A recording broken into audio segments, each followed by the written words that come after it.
नमस्कार, जोहार साथी सब। आज बहुत दिनों के बाद हम फेसबुक लाइव आए हैं। साथी सब, सबसे पहले तो जितने भी युवा साथी हैं, माताएं बहनें हैं, जो भी लोग पंचायत चुनाव में अपना परचम लहराए हैं, अपना झंडा गाड़े हैं, जो लोग पंचायत प्रतिनिधि के रूप में नवनिर्वाचित होकर के आए हैं, सभी को मेरी ओर से बहुत बहुत बधाई एवं शुभकामनाएं कि आप लोगों ने संघर्ष करते हुए पंचायत चुनाव में भाग लिया और विजय हासिल किया। और साथ ही उन सभी लोगों को भी यह कहना चाहेंगे कि पंचायत चुनाव पंचायत के जन लोगों का चुनाव था। चुनाव खत्म हो गया है। आपसी जो भेदभाव थोड़ा बहुत अगर कुछ ऊंच नीच हुआ होगा, सब मिलजुल करके साथ में रहें और साथ में रह करके पंचायत का, अपने गांव का, अपने प्रखंड का विकास करने की ओर अग्रसर हुए और सब मिलजुल करके आगे बढ़ने का काम करें। साथियों, बहुत दिनों के बाद आज फेसबुक लाइव आया हूँ।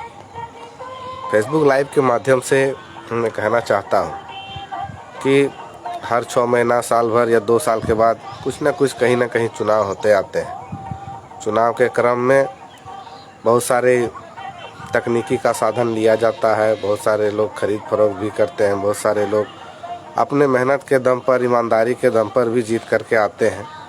आज देख रहे होंगे पंचायत चुनाव में जगह जगह, जहाँ जहाँ भी आज चुनाव हुआ, अधिकतर युवाओं ने बाजी मारी है। और यह भी कहना चाहेंगे कि आज जो लोग सत्ता पर बैठे हैं, कहीं ना कहीं उन्हें भी अंदेशा ये हो गया होगा कि जो लोग सत्ता में बैठे हैं उनके प्रतिनिधि चुनकर बहुत कम मात्रा में आए हैं। जिला परिषद की बात करें तो जिला परिषद में मुझे लगता है कि 60 से 70% जो जिला परिषद के सदस्य हैं वो विपक्ष के लोगों ने जीत करके आए हैं, या फिर कोई बिना दल के हैं वैसे लोग जीत करके आए हैं। तो हम उस पर ज़्यादा नहीं जाना चाहेंगे। अभी हम पंचायत चुनाव के बाद अपने गृह क्षेत्र, अपने घर में मौजूद हैं और अपने घर की बात करेंगे। और हम रहते हैं फुसरो नगर क्षेत्र में। अब फुसरो नगर क्षेत्र में लगातार, फुसरो नगर की यह बात नहीं है साथी, हम लोग देख रहे हैं लगातार बिजली कटौती पूरे झारखंड में 18-18 घंटे, 20-20 घंटे बिजली की कटौती हो रही है। फुसरो नगर में भी बिजली की कटौती को लेकर के भाई आर उनेस के नेतृत्व में लगातार आंदोलन किया जा रहा था। नगर फुसरो नगर युवा व्यवसायी संघ के अध्यक्ष आर उनेस जी के नेतृत्व में लगातार किया जा रहा था और काफ़ी सराहनीय आंदोलन उन्होंने पंचायत चुनाव के पहले भी बिजली विभाग को चेताया था और उनका आंदोलन रंग भी लाया। कल से बिजली भी बहाल हो गई है फुसरो नगर परिषद में। लेकिन मैं ये कहना चाहता हूँ कि जो लोग आंदोलन को सिर्फ भुनाने के लिए रहते हैं, जिन लोगों का करना धरना कुछ नहीं होता है, जिनके हाथ में जो पावर है वो पावर का इस्तेमाल तक नहीं कर पाते हैं, वो लोग दूसरों के आंदोलन में जा कर के सिर्फ फ़ोटो खिंचा करके नाम भजाने का काम करते हैं, वैसे लोगों को चिन्हित करना की आवश्यकता है। आज हम लोग देख रहे हैं जो लोग नगर में चुनाव जीत करके आए हैं, वो आंदोलन का श्रेय लेने में लगे हुए हैं। आंदोलन के बीच में घुस करके अपना श्रेय लेते हैं कि नगर चुनाव में हम नगर के चेयरमैन हैं, डिप्टी चेयरमैन हैं और हमने बिजली के खिलाफ आंदोलन करके बिजली बहाल करा दिया। वो लोग अपने पार्टी के विधायक लोगों का भी मुर्दाबाद, जिंदाबाद, मुर्दाबाद, मुर्दाबाद तब से लगा रहे हैं। धरना में भी मुर्दाबाद के नारे लगा रहे हैं और देख करके सुन रहे हैं, पूरा खुशी हो रहे हैं, क्योंकि उनको अगला बार फिर से चेयरमैन का चुनाव लड़ना है और चेयरमैन का चुनाव लड़ने के लिए उनको आंदोलन में शरीक होना है। तो साथी, हम इतना ही कहना चाहेंगे, वैसे लोगों को आप चिन्हित कर सकते हैं कि जो लोग चुनाव के समय में गरीब गुरुओं को ये धमकी देते थे और उनके क्षेत्र से CCL का ट्रांसफार्मर उतार देते थे और बिजली काट देने का धमकी देते थे, और जो लोग बिहार भेज देने का जो बात करते थे कि अगर हमको वोट नहीं मिला या हमारे पार्टी को वोट नहीं मिला तो बिहार वापस भेज देंगे, वैसे लोग आज बिजली के लिए आंदोलन कर रहे हैं। शोभा नहीं देता है। जो अभी फुसरो के जो जनप्रतिनिधि हैं, उनको ये समझना चाहिए कि उनके हाथ में जो काम है, जो विकास करने की जो क्षमता है, उनको छोड़ करके वो दूसरे के आंदोलन में शरीक होकर के उनको अपने आप को भुनाने का प्रयास कर रहे हैं। आज देख रहे होंगे चुनाव पूर्व में नाला का इतना ज़्यादा बार बार जिक्र होता था फुसरो में एक बड़े नाले का निर्माण होगा। 4 साल बीत गए साथियों, अभी तक न कुछ हुआ है और न होने वाला है।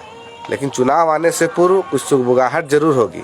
सुगबुगाहट क्या होगी कि नाला निर्माण के लिए ज़मीन का कहीं नपाई हो जाएगा, कहीं सर्वे हो जाएगा, कहीं पर अतिक्रमण को लेकर के बोलबाला हो जाएगा कि अतिक्रमण हटाना है, ये करना है, कहीं बोला तरह तरह की बातें बोला जाएगा। और बोलने के बाद फिर काम करना नहीं है कि हमको 23 में चुनाव में हमको वोट दीजिए, इस बार नाला का निर्माण करा करके ही छोड़ेंगे।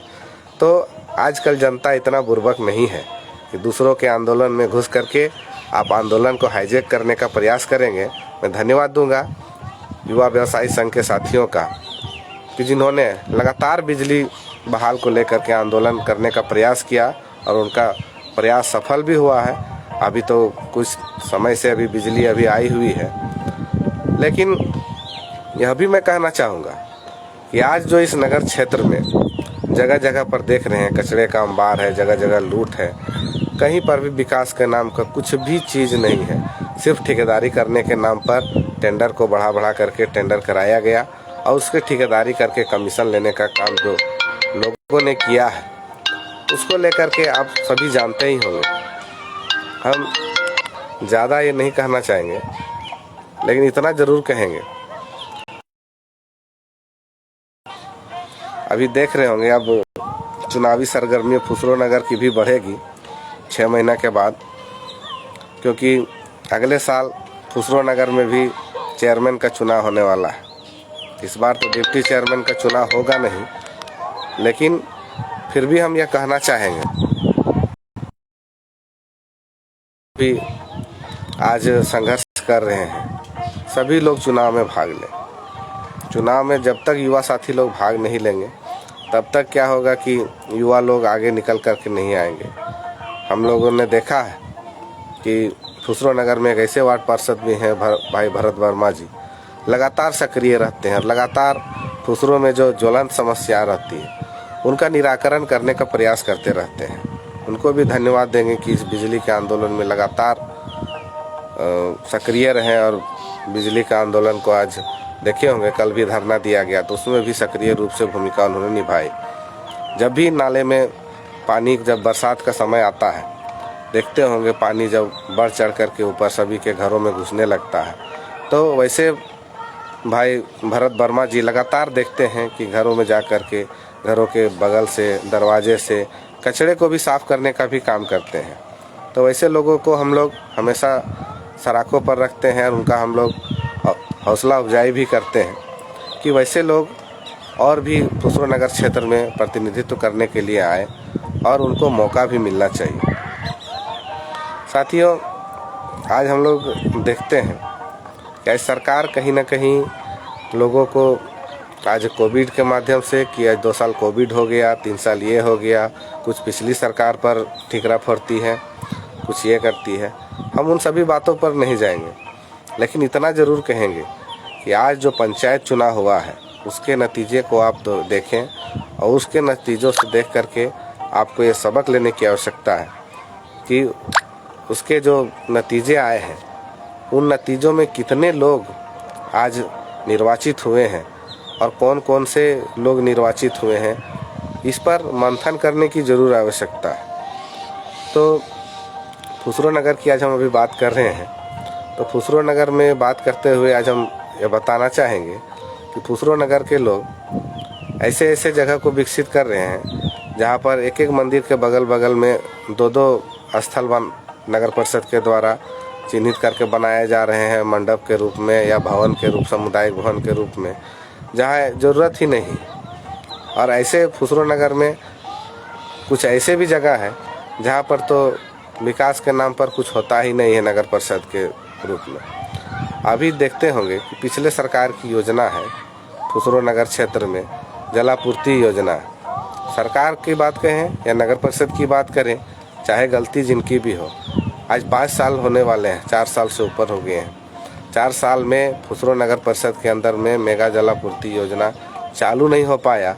यह किसका गलती है ये तो विभाग ही बता सकता है, लेकिन इतना ज़रूर कहेंगे कि जब चुनाव आएगा और काम चालू होगा तो श्रेय लेने के लिए यही जनप्रतिनिधि लोग आगे बढ़ चढ़ के आएंगे कि मेरे ही कार्यकाल में मैंने ही चालू करा दिया, मैंने ही सब करा दिया।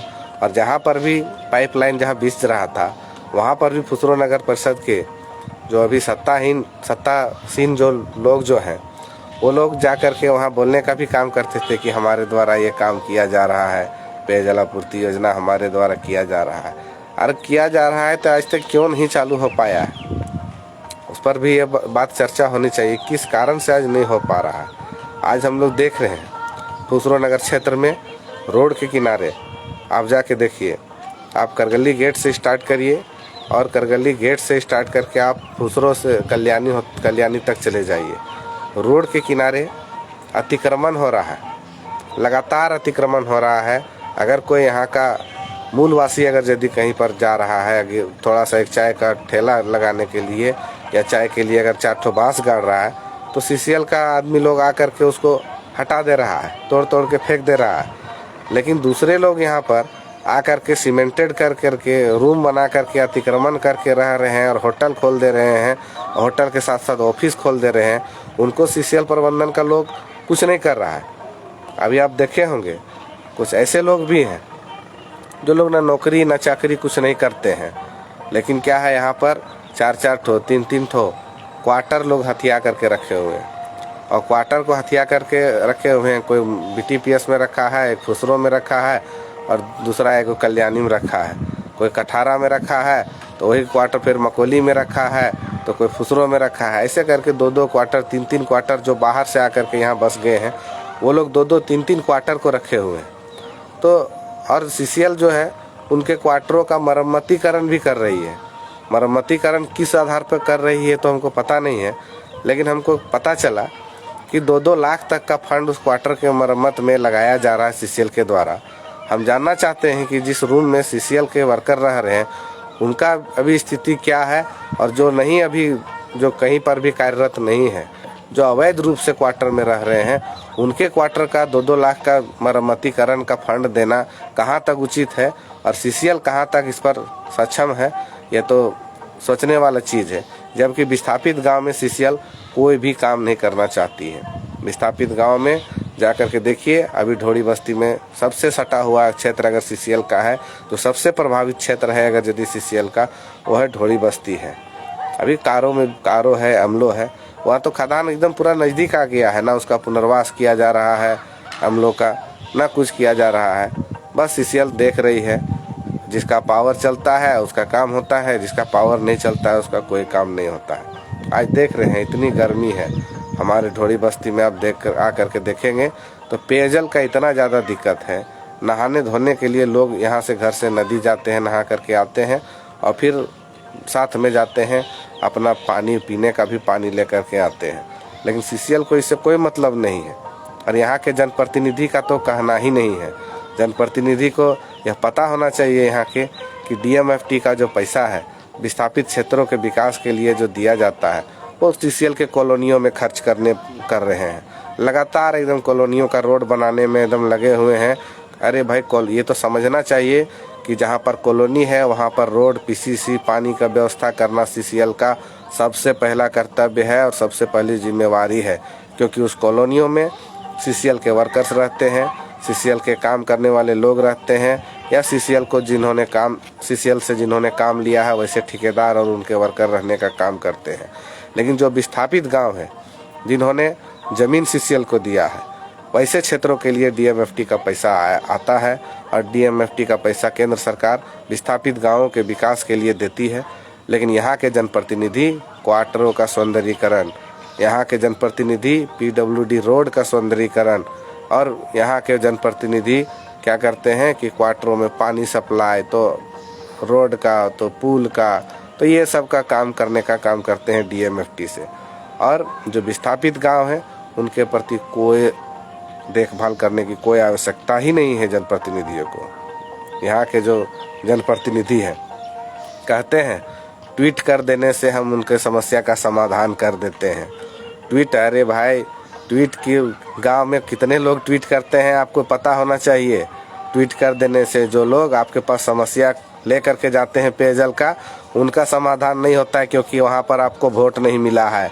अगर यदि उस क्षेत्र में आपको वोट नहीं मिला है तो आप वहाँ का समाधान नहीं करते हैं, क्योंकि आप वोटरों के अनुसार वहाँ के विकास को चिन्हित करते हैं।